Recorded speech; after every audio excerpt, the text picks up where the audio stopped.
ভবানীপুরে জনগণের সঙ্গে সৌজন্য সাক্ষাৎ করলেন সাবেক এমপি মোহাম্মদ মোশাররফ হোসেন।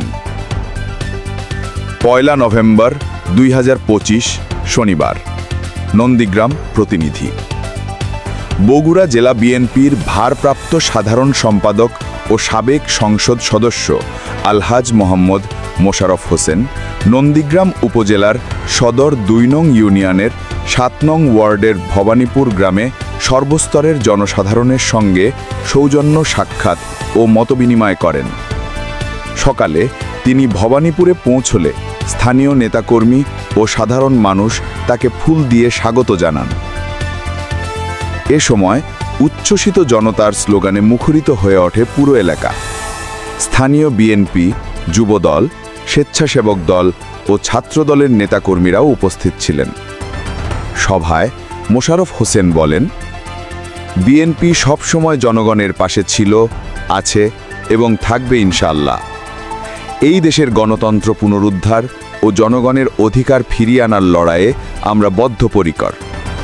বগুড়া ৪ আসনের জনগণই আমার শক্তি, তাদের ভালোবাসাই আমার প্রেরণা।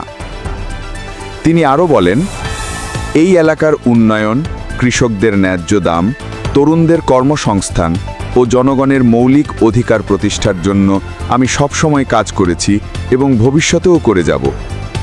স্থানীয় নেতাকর্মীরা বলেন, জনগণের আস্থা ও ভালোবাসার নাম মোশাররফ হোসেন। তিনি দুঃসময়ে দলের কাণ্ডারি হিসেবে কাজ করেছেন এবং সাধারণ মানুষের পাশে থেকেছেন। ভবানীপুর গ্রামের বিভিন্ন শ্রেণী পেশার মানুষ তাঁর সঙ্গে মতবিনিময় করেন এবং এলাকায় বিএনপির সাংগঠনিক কর্মকাণ্ড আরও জোরদার করার প্রতিশ্রুতি দেন। জনগণের সঙ্গে এমন আন্তরিক সাক্ষাৎ প্রমাণ করে বগুড়া ৪ আসনে এখনও ধানের শীষের প্রতি মানুষের ভালোবাসা অটুট। আর এই ভালোবাসাকেই শক্তি হিসেবে নিয়ে সাবেক এমপি মোহাম্মদ মোশাররফ হোসেন এগিয়ে যাচ্ছেন আগামী দিনের পথে। জাতীয় সংসদ নির্বাচনে ধানের শীষের ভোট চাই। বগুড়ার মাটি, ধানের শীষের ঘাঁটি। বগুড়াবাসীর পাশে থাকবেন তারেক রহমান এবং জিয়ার ছেলে তারেক রহমানের পাশে থাকবেন ইনশাআল্লাহ।